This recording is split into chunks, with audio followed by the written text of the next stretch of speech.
the best seat in the house. It really is. You know what, Michael Jr., we were actually talking before. You actually discovered your comedic talent, what, when a piece of film broke? Tell me about that. No, yeah, I'm from Grand Rapids, Michigan, and I was watching with me and my friends were at a movie theater, and we were watching the movie, and all of a sudden the screen just the movie stopped right in the middle, and then the house lights came on, and my friend, this German exchange student, he said to me, "I dare you go tell a joke." Like, that's the best German I got. Anyway. That was German? Yeah, that was German or Mexican. I don't know. Anyway, he dared me to go tell a joke, and at the time, you know, I'm like 18 years old. If you dare me to do anything, I'm going to do it. That's right. So I went up there and I told this joke. Now, at the age of 14, I decided to not use any foul language, to stop cursing completely. Right. I didn't know anything about Jesus at this time. We just decided that, me and a friend. Yeah. So I went up there and I knew this joke. It was a dirty joke, and I'd already cleaned it up in my mind. I went up there and I told this joke, and all these people laughed and they enjoyed it, and I felt a high for the first time ever in my life. I've never done any drugs or anything like that, but I felt this sensation. Then I went and sat down, and these security comes running in to kick me out. They were looking for me, and then this lady, this white lady who I didn't even know, stood up and said, "If you kick that young man out, I want my money back." Yeah. And then these biker dudes with long hair and tattoos said the same thing. Yeah. And then these black people, I was like, wow, all I did was give them a little part of me, and they gave me all this love in return. So it was like huge. And in retrospect, I can clearly see that was God saying, I have something for you to do. Quickly, how did you come to the Lord? What really...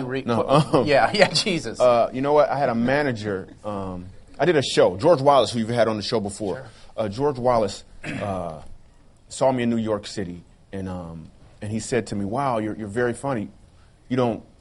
Why don't you curse? And I was like, I don't know. What if my grandmother walked in? I said, I don't know. Yeah. I didn't have any. Right. So, and then he asked me to do a show. He said, you're so funny. I want you to do a show with me and my best friend. His best friend was Jerry Seinfeld. Wow. So he took me, him, and Jerry went and did the show. I had a show. I ripped. It was a phenomenal show. After I got like 2 standing ovations. Afterwards, my manager walks up to me and says, you want to go to church?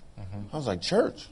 Did you see what just happened? What? Yeah. I got 2 standing ovations. Am I sick? What do I got to go to church? Because I didn't know. I thought church was, because I always see the testimonies. People be like, I almost died. Then I found Jesus. I was like, well, you was going to meet the other dude if you didn't. Click. Like, I didn't know.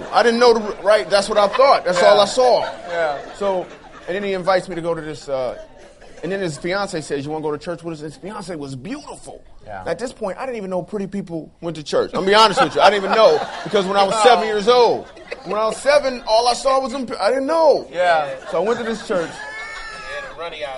Right, exactly. Hey, your hair over here, but you over, I don't know what. Anyway, so it was really scary.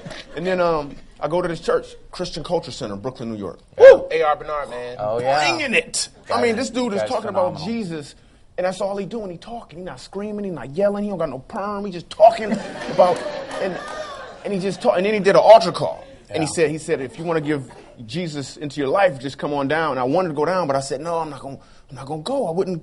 Because I said I got to read the pamphlet first. I don't know what this is about. I don't know. That's right. You have the instruction manual. So I told myself I was going to read the whole Bible before I went to the altar call. So I'm reading the whole Bible. I got the part about the job, which was really confusing, right? And I kept reading.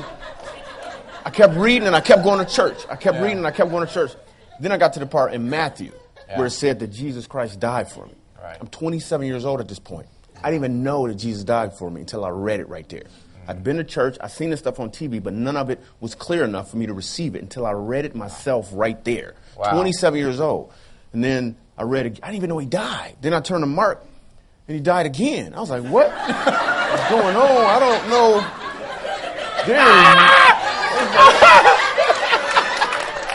Then he died in Luke and John. I was like, when they going to learn? What they doing? Man. Right? Then I get to Revelations. What is he gonna learn? I'm like, it was confused. They should let you know what's going on. Then I got to Revelations. I got all scared. I'm flipping off fast. And then when I finally go to church on this Sunday after I'm done reading the Bible, I run up to the altar like during the announcements. I was like, hey, is Jesus here now? Or do I got to wait to the end? Do I got to wait? And Dr. Bernard has made it so clear. I understand now that God is like a navigational device in your car. Amen. If it says go 10 blocks and turn left, and you go 10 blocks and turn right, he doesn't abandon what you need to do. Right. He just recalculates what you need to do to get to where you're supposed to be based upon where you are. Amen. Only problem is if we keep making the wrong turns,